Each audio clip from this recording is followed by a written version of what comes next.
All right, how is everybody this morning? Cool, okay.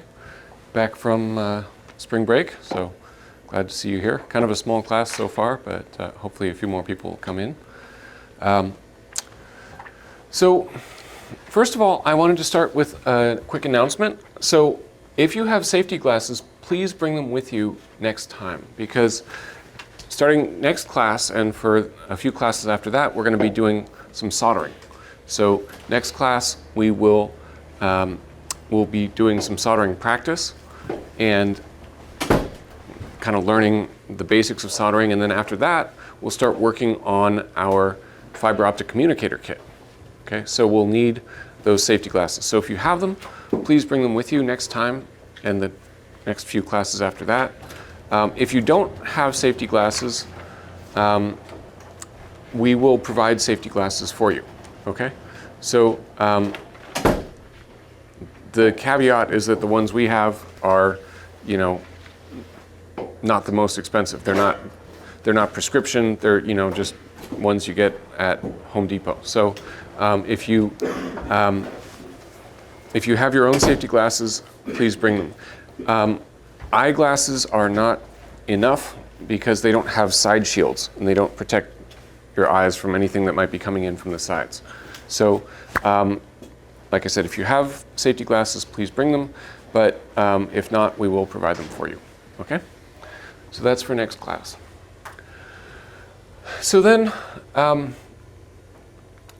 like to do today I'm going to start with a brief recap of the midterm. So I'm going to just go over a few things about the midterm, and then I'm going to go on to our main topic for today, which is the oscilloscope and function generator. So these are two pieces of test and measurement equipment. These are some of the most commonly used types of test and measurement equipment that you might find in industry. Okay, so these are used all the time. These are used for testing out circuits. They're both very helpful, and so we want you to get as much practice as you can on them, and they will be helpful for testing out our fiber optic communicator boards. So we're going to learn a little bit about how to use them today, and then we will be using them throughout the rest of the semester, so you get some good practice on that. So we'll talk about what the function generator is, why it's important and how it works, and the same thing for the oscilloscope. And then I'll do a preview of today's lab. So no surprise, in today's lab, you'll get to use both the function generator and the oscilloscope. And normally, what we would do is we would hook the function generator up to a circuit, and we would inject a signal into that circuit, and then we would connect the oscilloscope to the output of that circuit and see how that circuit is behaving. But for today, since we're just trying to learn about the two pieces of equipment, we're just going to hook them directly to each other. So we're not going to have a circuit in between. We're just going to hook them directly to each other so that we can use the oscilloscope to see what's coming out of the function generator. So that's our main goal for today in the lab. And then we'll do some sketches of that in our lab books. Okay? For the homework, I'd like you to work on the oscilloscope crossword, which is on page 127 in the lab book. Okay? So that's our plan for today. Are there any questions about that? Okay, so then let me start with a brief recap. I wanted to say a few things about the midterm. So first of all, I wanted to say that the stuff we did on the midterm is the hardest stuff that we're going to do in this class. Okay? It's the most theory, the most math, the most measurement that you're going to have to do in this class. Okay? So that was really tough stuff. The rest of the semester we'll still be practicing, but we will be practicing more with these instruments like I've talked about, and building some other circuits and things like that. We won't do as much math as we did for the midterm. Okay, so the midterm really was probably the hardest part in this class. Okay, so if it was tough, if it was a challenge, that's okay. That was intentional. But if you had a hard time on that, don't feel like the rest of the class is just going to get harder and harder, okay? That was some of the hardest stuff that we're going to do, okay? So that being said, I wanted to talk a little bit about the outcomes of the midterm. So if you took the midterm and you did great and you got a score that you're happy with, that's fantastic. You know, good for you, and keep up the good work. Bless you. But make sure you keep practicing with this, because the same type of material will be on the final, okay? So if you did well, congratulations, that's good. If you got a score that was lower than you were hoping for, I would encourage you to just take a minute and think about what happened. So there are a couple of things that could have happened. So first of all, it's possible that there was just a technical error. Like, you know, you made a typo. You meant to type in 3,000, but you put 3.000 instead. If it was just, you know, a typo or something like that, or some other technical error, let me know. I might be able to fix that, okay? So that's one thing. If you took the test and you were kind of struggling, but then you looked at the, you know, you submitted it, you didn't get the score you were hoping for, but then you looked at the answers and you went, ah, of course, that's what it was. You know, you realized, sometimes that happens. You realize once you see the answers how it was supposed to go, how you should have gotten there. If that happens, that's okay. You know, that's learning, all right? The midterm wasn't that many points. It's worth 20 points, so that's the same as 2 labs, okay? So the score on the midterm is not going to make or break your score in this class, all right? But it's just kind of a chance to check in and kind of reflect on what's happening and how you are understanding the material at this point. So if you got a lower score and you looked at the answers and you said, yeah, oh, of course, that was it, then that's fine. You know, take that knowledge forward, make sure you remember that, and then use that on the final. If you took the test and you were struggling and you looked at the answers and it's still not clear exactly what's going on, that's an indication that maybe you need to do a little bit more practice in this class, because we are going to have a very similar circuit on the final. You'll have to do a very similar analysis on the final. So it's really important to understand how this works. So if you find that you're still struggling with some of these concepts, that's okay. We're only halfway through the semester. We still have plenty of time to continue to learn this, but it's important to do that, to put in the work. So we have, I'm happy to answer any questions that you have about this.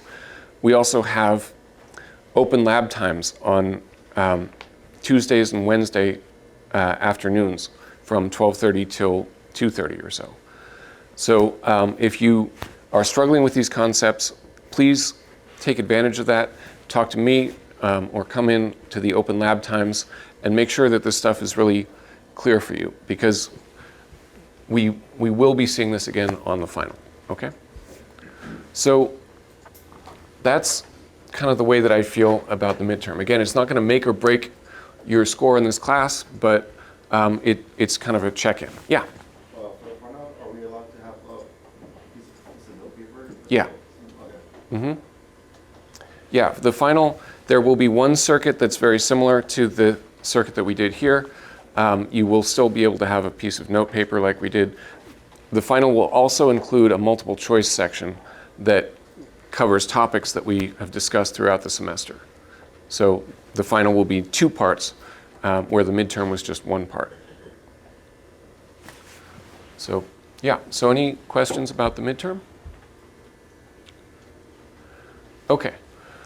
So then let's go on to our main topic for today, which is a lecture about oscilloscopes and function generators. So basically these are 2 types of test and measurement equipment.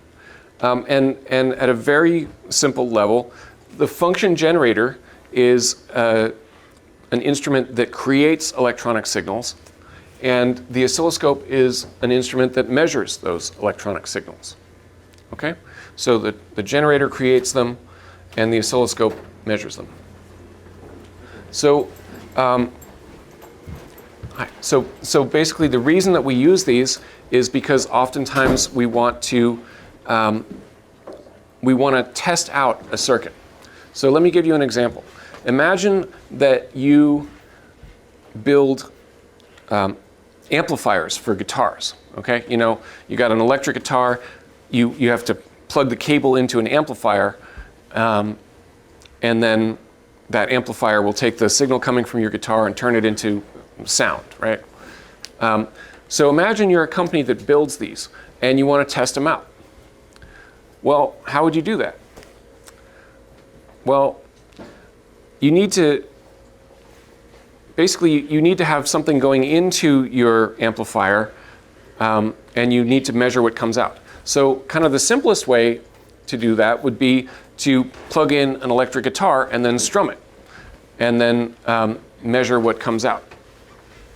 So you could use your oscilloscope, you could hook that up to the output and use that to measure the waves coming out, and we'll see in a minute that you could use that to measure how big the waves are and what frequency they have and things like that. But there's a problem, and that is if you're strumming the guitar, first of all, that guitar strum is only going to last for a short time. You know, it might last for a couple seconds, and it might start out really loud when you first strum it, and then it'll get quieter as the strings vibrate less and less. So if you're trying to measure how big that is, you're going to have a really hard time figuring out, you know, okay, am I measuring it right at the beginning, or am I measuring it in the middle, or what, right? Also, every time you strum that guitar, you're going to strum it a little bit differently.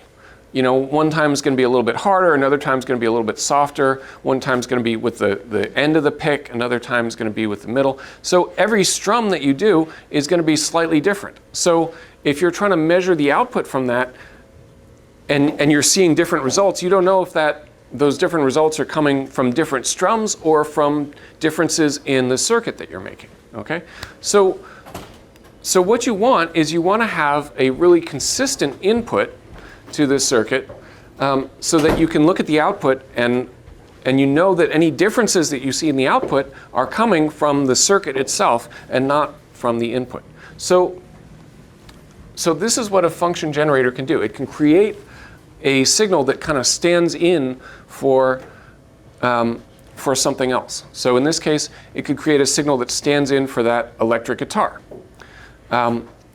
So the electric guitar signal is kind of like a sine wave. And so instead of having somebody stand there and strum the guitar all day to test these circuits, you could have your function generator hooked up and have it make this sine wave. And that signal that comes out of the function generator is going to be really consistent. So it's always going to be the same size. It's never going to diminish. It's not going to get bigger or smaller based on strum technique. It's going to be very consistent. And so if you know that you have a consistent input and you can measure the output, you know that any differences that you're seeing are due to problems or changes inside the circuit itself. Okay? So this is a really typical application for function generators and oscilloscopes. Okay? I'll give you one more example of a place where a function generator is useful. Okay, this is something that really happened to me. So after school, after I went to college, I worked at Lawrence Livermore National Laboratory for about 4 years. And when I was there, part of my job was to test this machine that used a laser to smooth out the surface of these big lenses, okay? So I had to write a program that would measure how many of these laser pulses had been delivered to this lens. So I had to hook up my program to this laser and measure the pulses that were coming out so I could count them. But there was a problem with this, and that was that anytime I wanted to test out my program, I had to hook it up to this laser. And the problem there is that this laser was in a room bigger than this room that we are in right now. It was in the basement of a building that was, half a mile away from where I was writing my program. And on top of that, it was in a clean room environment. So anytime I wanted to go down there, I had to get into a full bunny suit, one of those jumper things with the mask and the head, covering and everything. So that was really inconvenient. And this thing was being used in production. It was actually being used to fix these lasers, to fix these lenses all the time. And so anytime I wanted to test out my program, I would have to go down there and actually, coordinate the schedule with the production team, and they would have to shut down their production and make time for me in their schedule just so I could test out my program. So it was a gigantic hassle to actually hook my program up to this real thing. And the machine itself cost like $1 million, literally. So they're not going to just make another one for me, right? So to actually hook my program up to the real equipment, it was this gigantic hassle. So I needed some way to test my program without making so much of an inconvenience for myself and for everybody else. And so what I realized is that when I'm measuring the laser pulses, I wasn't actually measuring the laser itself. I was actually measuring the voltage that was coming out of the machine that was generating this laser. Okay? So really, I didn't need to hook my program up to the laser itself. I just needed to hook my program up to something that would create these voltage pulses that would, and then if I could count those voltage pulses, that would be the same as counting the laser pulses. And so what I did is I got one of these little function generators. So this thing, instead of being $1 million machine in a basement a half mile away in a clean room, it was a $100 machine that could sit on my desk that was not bothering anybody, that I could use anytime I wanted. Okay, so it was a much easier, more convenient way to test out my program. And then when I got the program working really well and I was really confident about it, then I could take it down and do like a final test in the actual building. But so this is the type of thing that function generators are great for. They can stand in for other pieces of equipment, whether it's a giant laser or an electric guitar. They create these signals that we can use to test out circuits or programs. Okay, so that's what function generators are. They are fundamentally these pieces of equipment that create signals that we use to test our circuits. So why do we use function generators? Because they are more consistent than other things, and they can be more convenient than other pieces of equipment. So how do function generators actually work? Well, there are different types. The types that we have in this room are kind of the most common type, and they produce signals, and basically there are three things that we can control about the signals. So the things that we can control are the shape of the signal, the amplitude,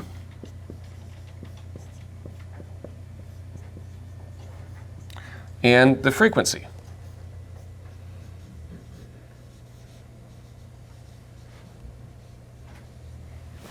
Okay, so there are three main shapes that these function generators can create. The first one is a sine wave. So that is a wave that looks like that. This is very similar to sound waves or light waves. So if you were trying to replicate a sound signal or a light signal, often you'll use a sine wave. Another type that they can create are square waves. So square waves look like this. And these are waves that, that are commonly created by computers. So this is the type of wave that I used when I was trying to simulate the pulses coming out of the laser. Okay? So that's a square wave. And then finally, they can create triangle waves. So triangle waves look like that. So those are the three main shapes that a function generator can create. Yeah? What resembles the triangle? Or what does the triangle resemble? Yeah, so that's a good question. I can't think of a specific example, but yeah, I'm sure that there are things out there that are triangle waves. Yeah. So you can choose which shape you want. You can also choose the amplitude. So you can have a small amplitude. So the amplitude is basically how big the wave is. So a small amplitude wave might look something like this. A large amplitude wave would look something like this. So it's the height of the wave.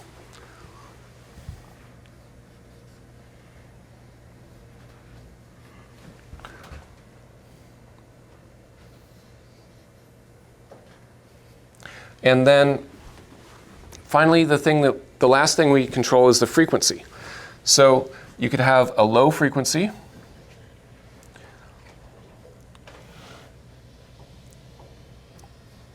something like that, or a high frequency.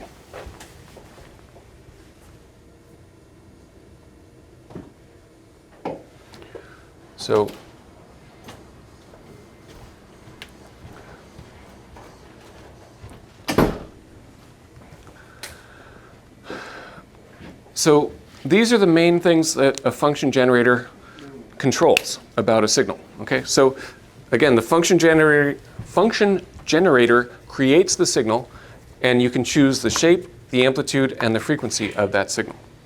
And you can mix and match these, right? So you can have a high frequency, small amplitude sine wave, or a low frequency, large amplitude square wave. You know, you can mix and match however you want.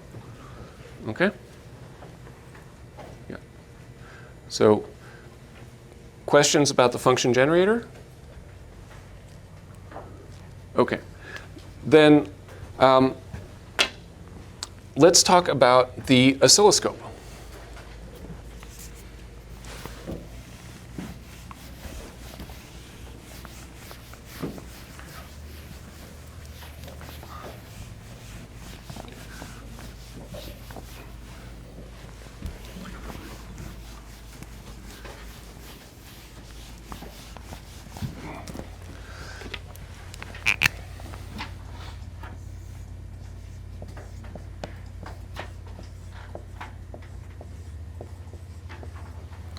So, with the oscilloscope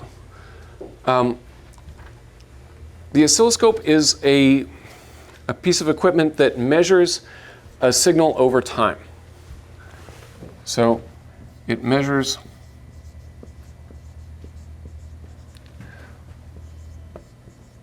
electrical signals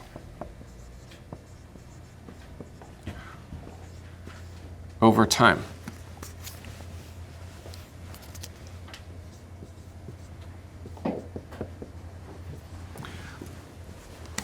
So an oscilloscope has a display on it.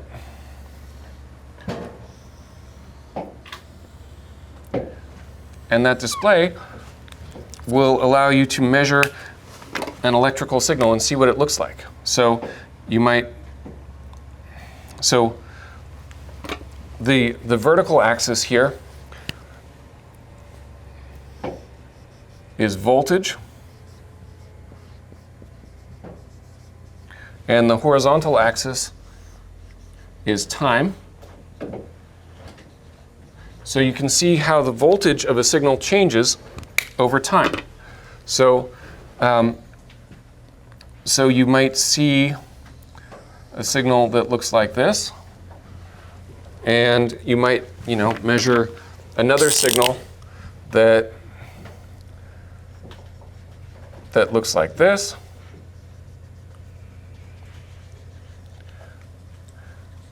And the oscilloscope will show you what those signals actually look like. So you might say, well, we've already got a digital multimeter that measures electrical signals. Why do we need something else that measures electrical signals? And the digital multimeter is great for taking like a sort of an average. So it'll show you an average voltage or an average current, but it kind of glosses over a lot of the details, right? So if you were to measure one of these signals with a digital multimeter, it might tell you, what the amplitude is for the signal, but it might tell you the average, but it would not tell you the shape of the signal.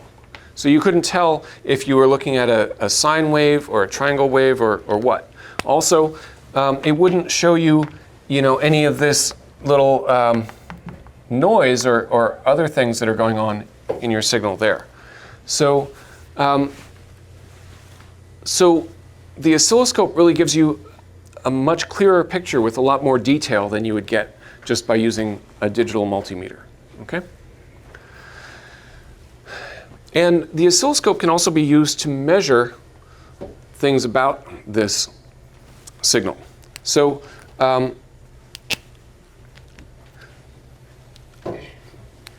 so on the screen of the oscilloscope, there are these lines.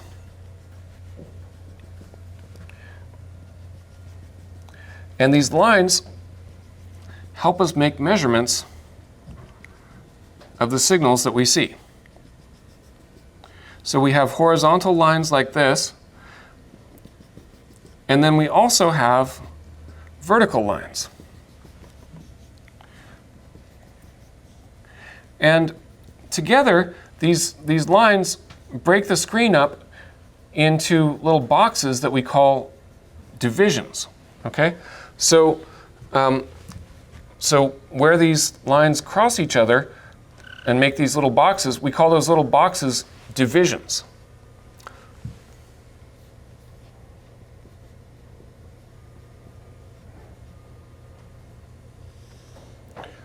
So at the bottom of the screen, there will be information about how big these boxes are.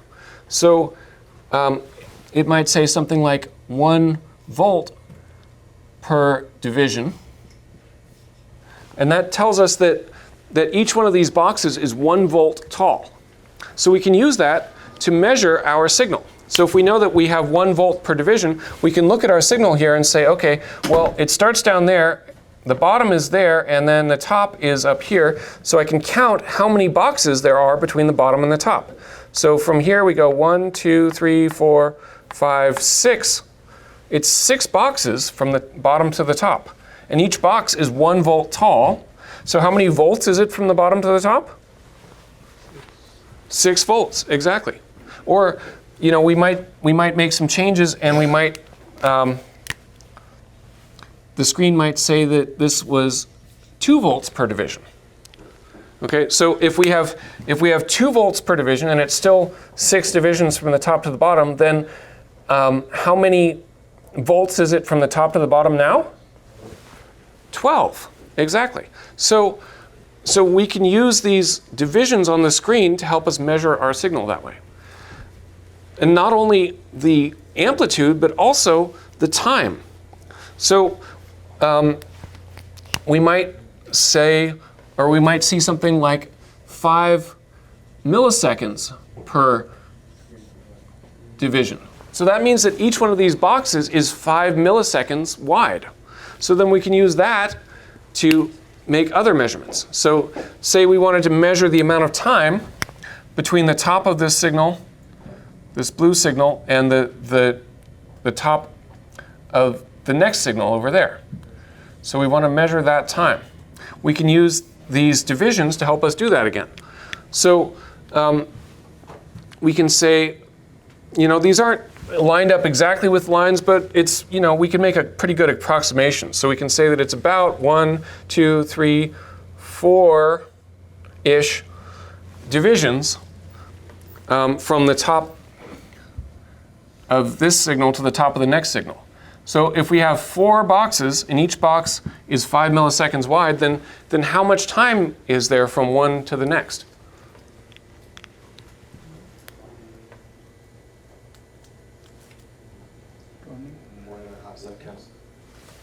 Yeah, so each one of these is 5 milliseconds wide, and we've got 4 boxes. So altogether, that's 20 milliseconds.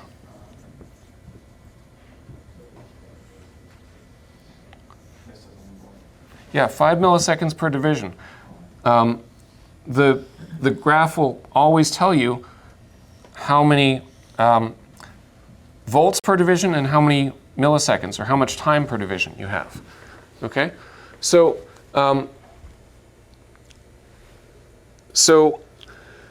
that's how we can use the oscilloscope to measure these signals. Okay, and we'll see that the oscilloscopes also have built-in automatic measuring capabilities that will make these measurements for us as well. But it's always good to be able to have an approximation just by looking at your screen. That way you can tell whether it seems like the measurement from the scope is right or not. Okay? So what is the oscilloscope? It's this machine that measures electrical signals over time. So why is this important? Well, this is important because, like I said, this helps us to see all this detail about our signal that we might not notice from a digital multimeter or something else. And this is a little bit about how it works. We use the volts. The signals are shown on the screen. We use the volts per division and the time per division to measure those signals. Okay? So are there any questions about oscilloscopes? And we'll go into more detail about the actual controls for both of these when we do the lab preview. But any questions about the general idea behind these pieces of equipment? No? Okay. So then let's go on and do a preview of today's lab. Okay, so today's lab starts on page 123 in the lab book. And so the first thing that it says is we want to set up the function generator and attach it to the oscilloscope so that the function generator creates a triangle waveform at 1,000 hertz with 4 volts peak to peak. Okay? And we want to include the voltage and time settings as well as the 0 level and the trigger arrows on this graph. Okay? So let's do that. So the first thing that we're going to do is we're going to hook the function generator directly to the oscilloscope. Okay, so again, this is not something that we would typically do in a real world setting. Typically, we would take the function generator and we would hook that up to our circuit, and then the function generator would inject a signal into the circuit, and then we would hook the oscilloscope to the output of the circuit, and then we would measure what comes out of the circuit. But today, we're just learning about these two pieces of equipment. So today, we're not going to have a separate circuit.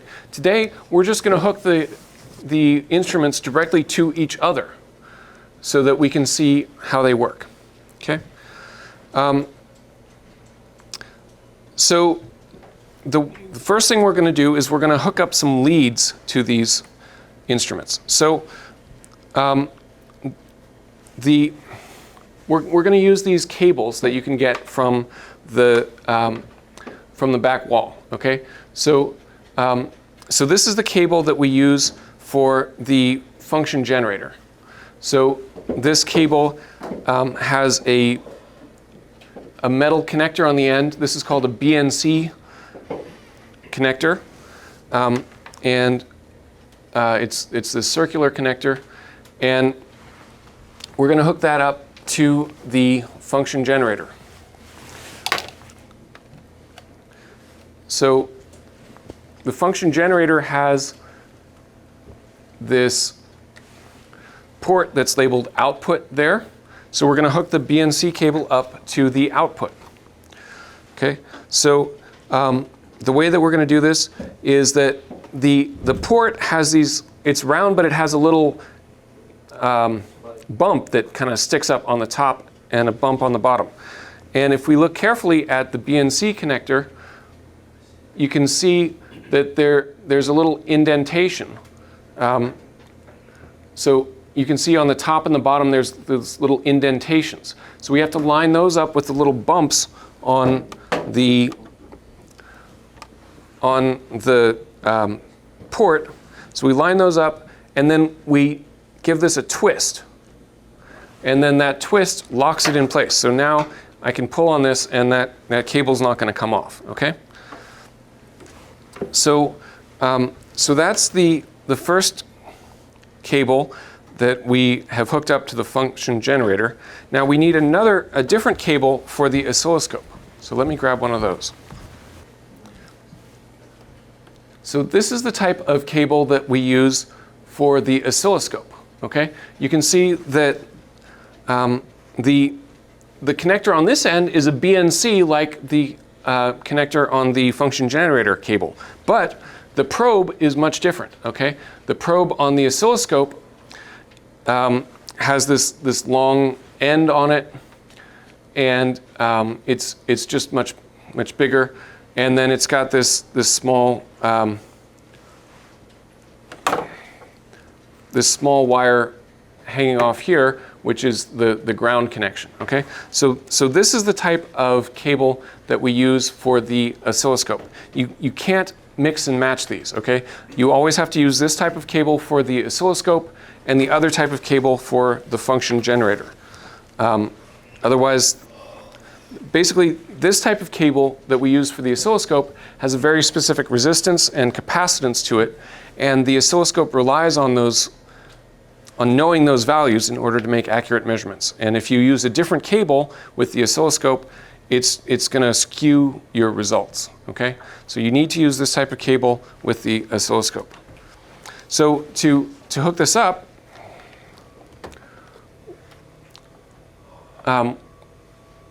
we're going to take the BNC end of the oscilloscope, and we're going to hook it up to channel 1 on the oscilloscope.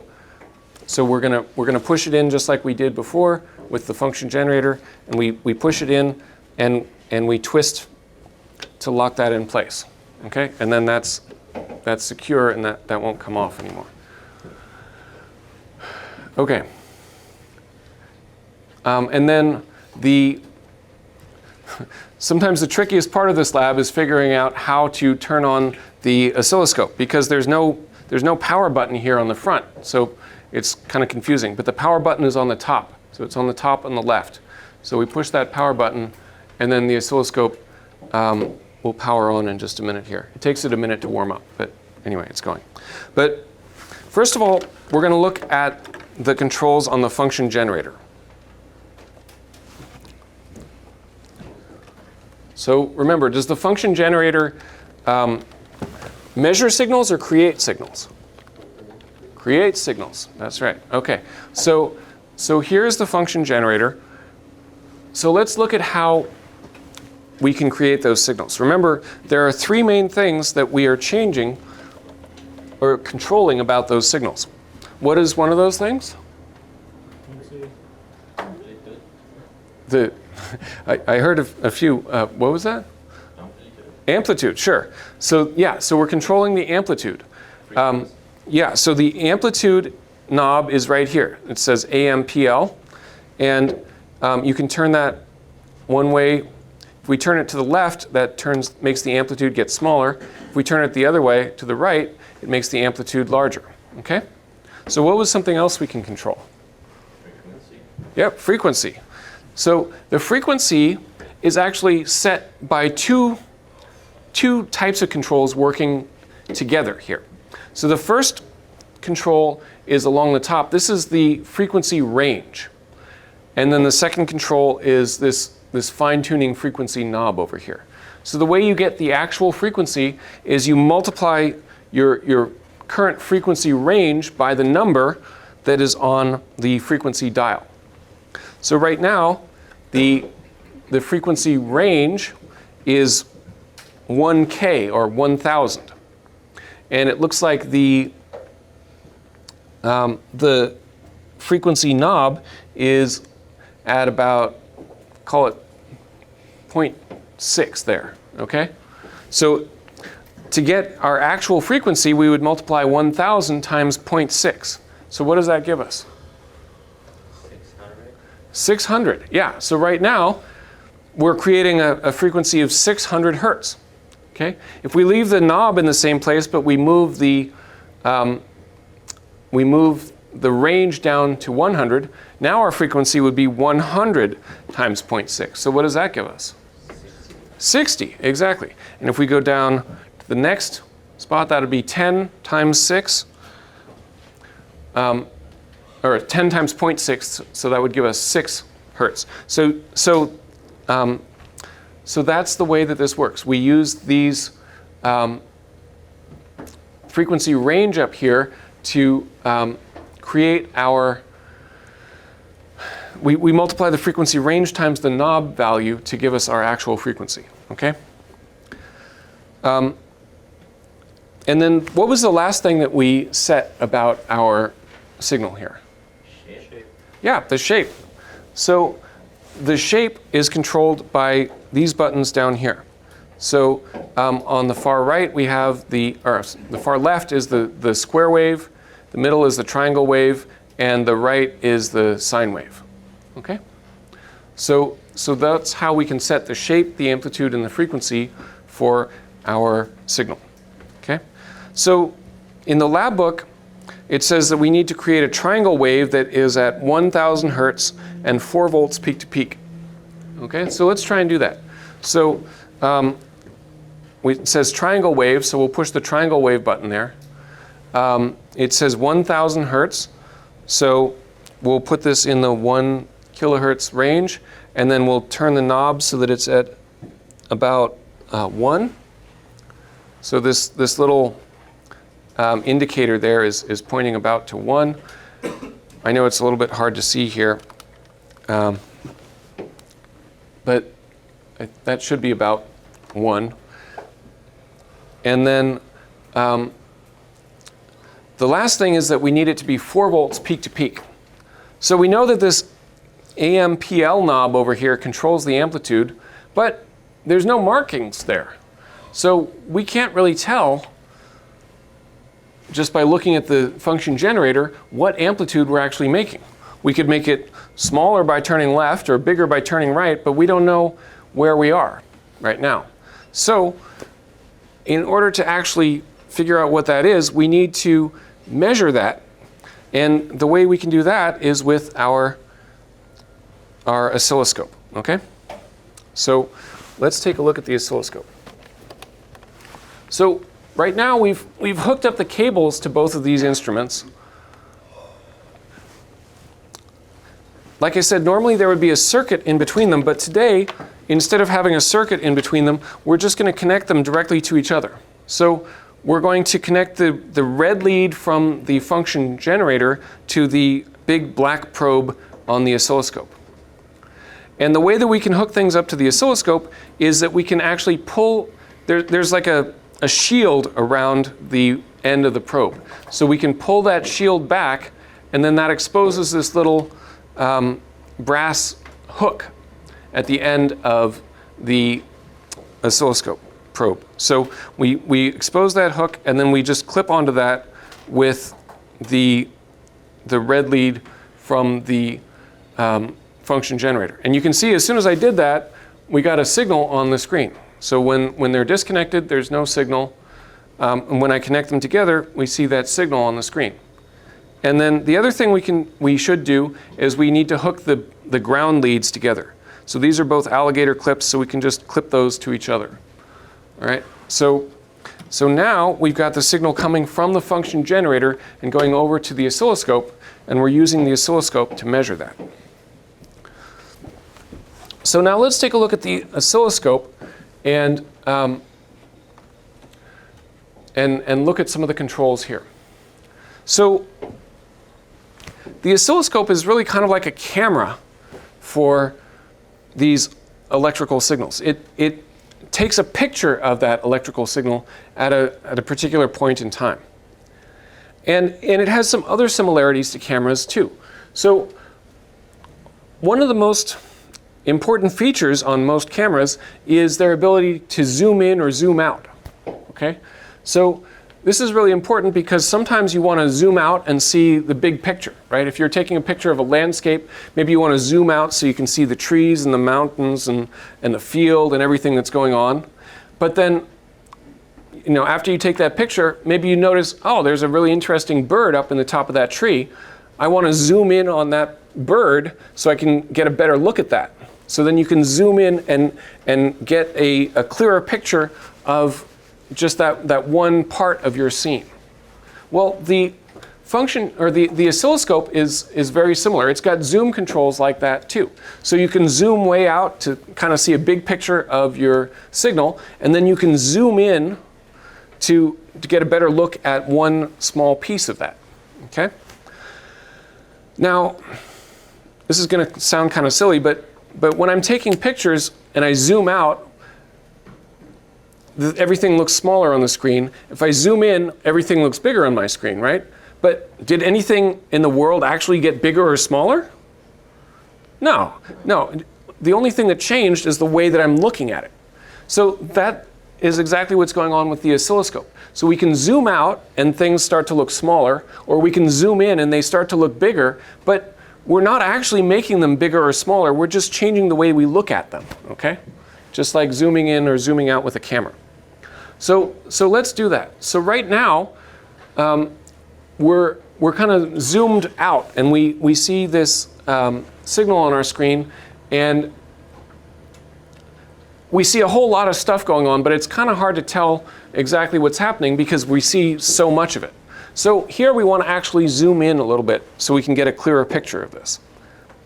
And with the oscilloscope, there's actually two separate zoom controls, one for horizontal zoom and one for vertical zoom. Okay? So we're going to zoom in the horizontal direction first. So that's over here on the right-hand side. You can see that there is this label that says horizontal. Let's see. Let's try and get a clearer picture here. Yeah, so on the right-hand side, we have this label that says horizontal, and that controls the horizontal zoom and the position. So down here, this big knob is the horizontal zoom. So I'm going to turn that to the right, and that will start to zoom in on our signal. So now you can see the signal a little bit more clearly. Okay? So as I zoom in, that signal starts to get bigger. If I zoom in more, then we start to see only a small section of that signal. And if I zoom in even more, we're going to see, just a little tiny bit of that signal. We can't even tell what's happening. So you want to be zoomed in just the right amount, not too much and not too little, just the right amount. So typically, you want to have at least two full shapes on your screen, so that you can get a clear picture of what's happening without having so much detail, so many signals that it's hard to draw or hard to see. Okay, so now we've got a pretty good zoom in the horizontal direction, and it's looking pretty good in the vertical direction too, actually. So let's get a little bit closer to the screen itself here and see if we can actually make some measurements here. So down at the bottom, we have those markings that I was telling you about, the volts per division and the time per division. So down here, this is the volts per division. So right now we have 2 volts per division, and the time per division is 250 microseconds. So that's saying that each one of these little squares is 2 volts tall and 250 microseconds wide. So we can use this to start to make some measurements of our signal. So let's try and measure the voltage from the top to the bottom of our signal here and get an approximation anyway. So if I start from here, I can go up 1, 2, 3, 4 boxes. So it's a little bit more than 4 boxes. Maybe, probably call it 5 boxes. You know, there's maybe an extra half a box down there and a half a box up there. So call it about 5 boxes from the top to the bottom. And each box is 2 volts tall. So how many volts do we have from the top of our signal to the bottom? 10. Yeah, about 10 volts.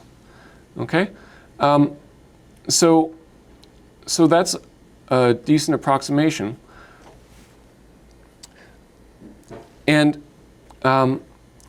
we could also use this to measure our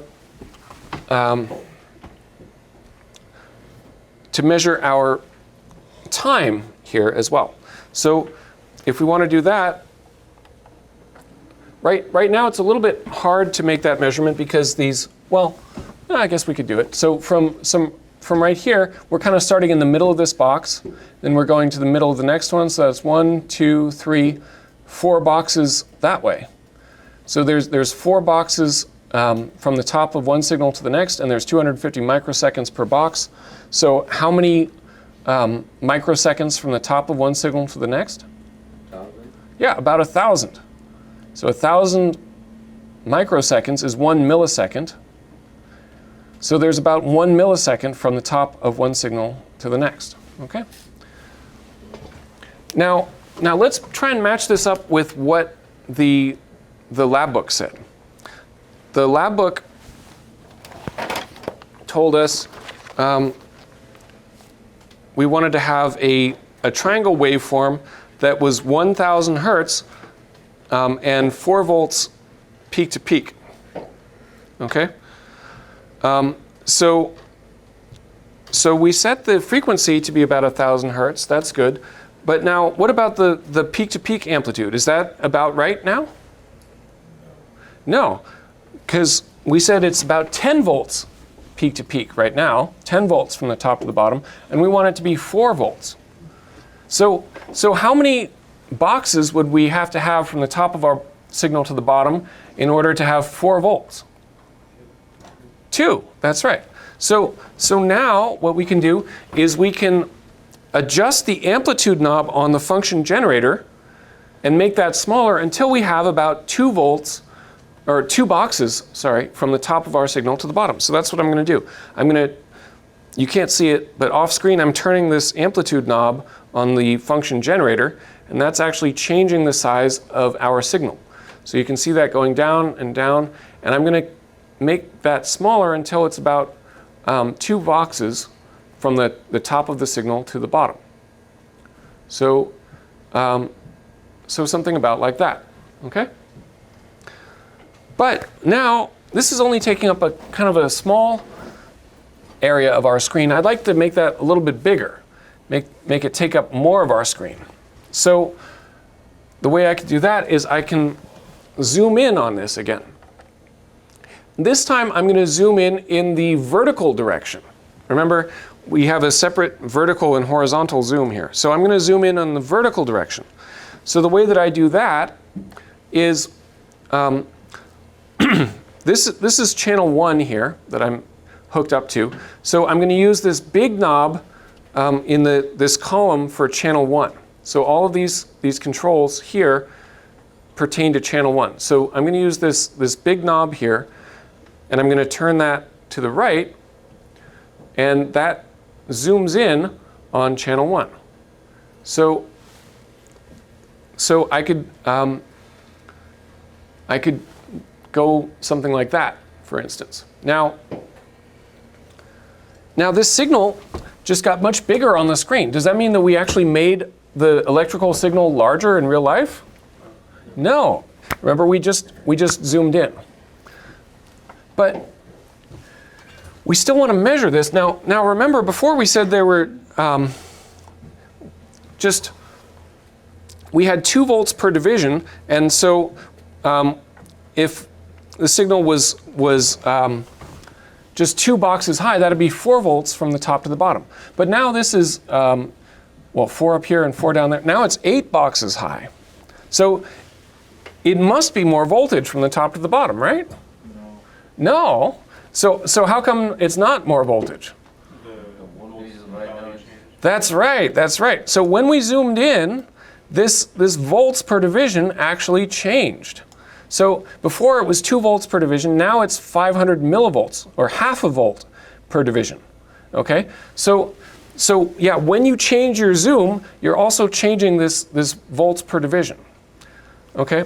So now we're only getting half a volt per division, and we've got 8 divisions from the top to the bottom, so we still have 4 volts peak to peak, just like we did before. But now, since it's bigger on the screen, we can see it more clearly. Okay? So you always want the signal to be as large as possible on the screen without going off the top or bottom. Okay? Now, so all of this has been, we've been getting pretty good approximations of these signals by looking at them on the screen and measuring them with these divisions. But I said that it's possible to have the oscilloscope actually make these measurements for you as well. So let's look at that. So the way that we can do that is on the top of your oscilloscope, there's this button that is labeled measure. So we can push that measure button. And then over here on the right-hand side of the screen, that'll bring up these measurements. Okay? So now we can see these measurements about our signal. So right now you can see that it's giving us a measurement of the channel 1 peak-to-peak voltage. So we said this is approximately 4 volts, and this is saying, yeah, actually it's 3.94 volts. So we were darn close, but it's saying we're just a little bit low. So if we want, we could go back and tweak our function generator a little bit to kind of make that even closer. Also, the frequency, we said it was approximately 1,000 hertz, but it's saying it's actually 1,022 hertz. So again, we could go back and tweak our frequency a little bit if we wanted to kind of play around with that. But overall, we did a really good job with our approximation. Okay, it's really close. All right, so now the lab book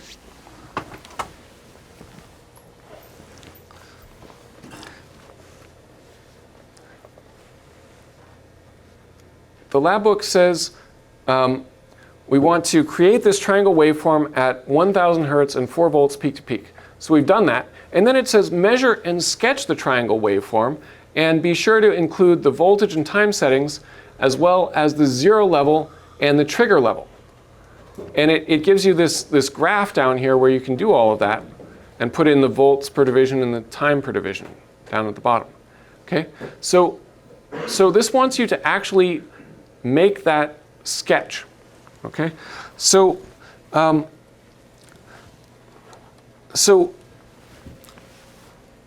I'd like you to actually make that sketch in the lab book, and please take a little time to try to make this as accurate as you can. Okay?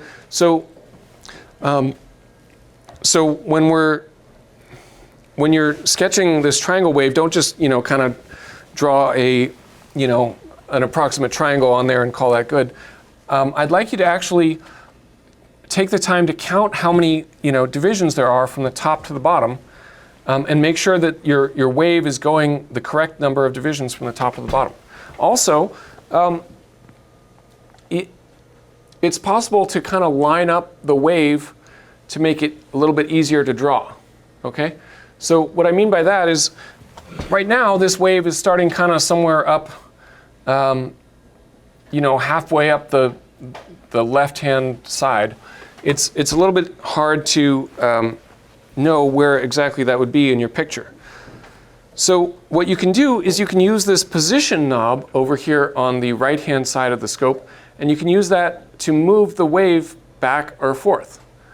So you could move it so that it starts kind of like that, so that it starts right in the middle of your picture. So then, and when you line it up that way, you can see that it goes down to, and the bottom point of the wave is right on one of these dashed lines, okay? So you could line it up that way.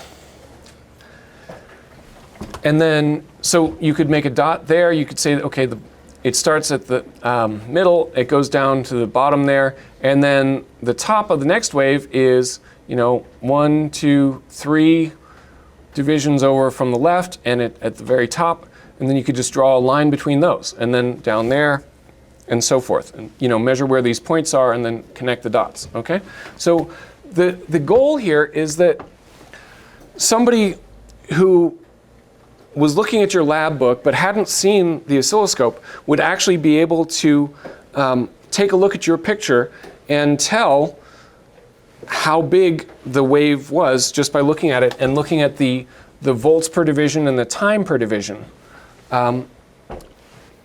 that's on there as well. Okay. And then there were two other things that the book said to include. It says include the voltage and time settings as well as the zero level and the trigger level arrows. Okay, so the zero level is this arrow on the left-hand side. So you might say, oh, that's not the zero level, that's the 1 level. It says 1 right now. You see that arrow on the left-hand side that says 1? Well, what's going on is that 1 means that this is for channel 1, but that arrow means that is 0 volts for channel 1. Okay? And the reason that this is important is because some signals are centered at 0, like this one, but some are not. Okay? So some signals are actually above 0 or below 0. So if I change the settings here, I can move this waveform all around. So it's important to know whether this waveform is centered at 0 like this, or whether it's above 0 like that, or down below 0 or what. Okay, so that's why we have to include the 0 level on our diagram. And then the other thing is the trigger level. Now that's this arrow over here on the left-hand side, or the right-hand side. Yeah, my other left, right? So this is the trigger level. And what this does is this tells the oscilloscope when to take those pictures. So what happens is that when the signal crosses this level, the oscilloscope takes a picture. And every time the signal crosses that level, the oscilloscope takes another picture. And what this does is this synchronizes those pictures. So the pictures always get taken at the same time. So the oscilloscope kind of lays those pictures on top of one another. And since they're always taken at the same time, they always lay and line up with the last one. And it makes this image look like it's almost standing still. Okay? This is important. I'm going to zoom out here for just a minute. So let me show you what happens when the triggering is not happening properly, okay? So what I'm going to do is I'm going to move this trigger level up until it's above the top of this signal. And then the signal is no longer going to be crossing that trigger level, so it's not going to be synchronizing anymore. And so now you can see that since these signals are not synchronized, they're not laying on top of each other. The oscilloscope is just taking pictures kind of at a random intervals, and so these signals are not lining up with each other anymore. So it looks like they're moving all around back and forth, and you can imagine it'd be really hard to make any measurement with when the signal is looking like this, right? Because it's just going all over the place. You can't tell. You want it to be still when you're making those measurements. So in order for it to be still, you need this trigger level to be between the top of the signal and the bottom. It doesn't matter exactly where it is, as long as it's somewhere between the top and the bottom. So the way I make this adjustment is that this section right here on the oscilloscope has to do with the trigger, and this knob right here adjusts the trigger level. So if I turn that one way, it moves the arrow down, and you can see as soon as it gets between the top of the signal and the bottom, that signal starts synchronizing those images, and so they start lying on top of each other again, and everything lines up. Okay, so you need to have your trigger level between the top of your signal and the bottom. So, the lab book asks you to include your trigger level and your zero level when you make your sketch. So you would just put a little arrow on the left-hand side that says 0 and another arrow on the right-hand side that says trigger or something like that. And then finally, at the bottom it says indicate and measure the peak-to-peak range on the sketch. So you would do something like this. You would, on the right-hand side of your sketch,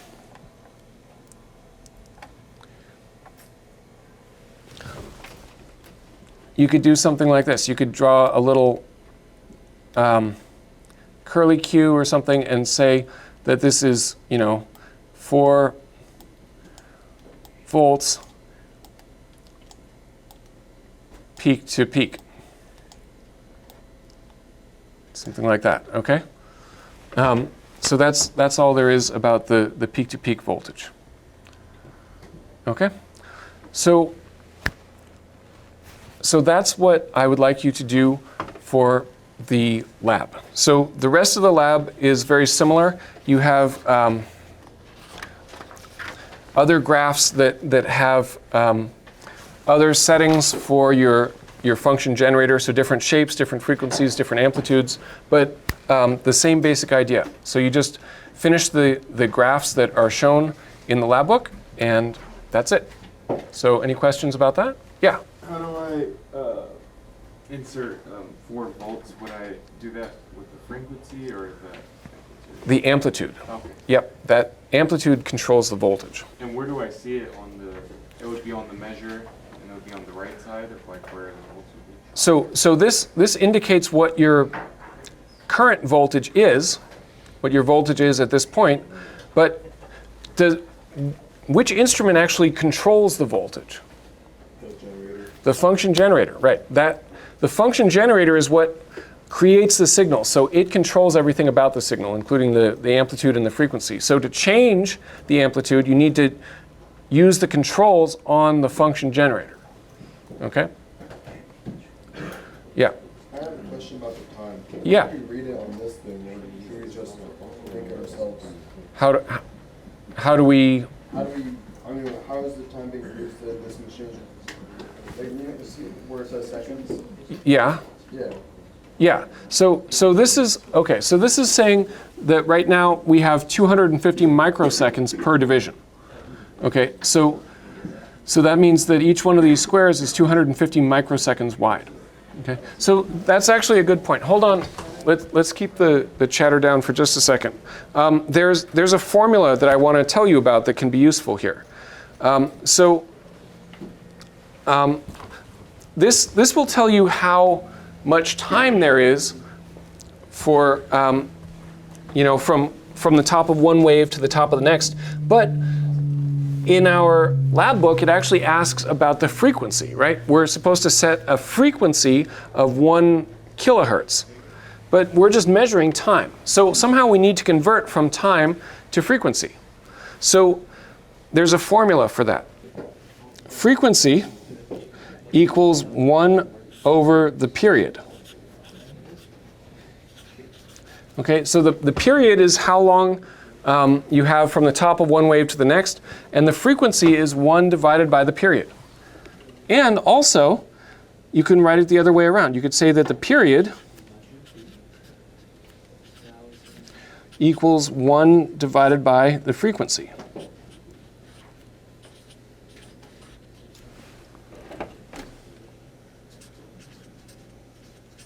Okay, so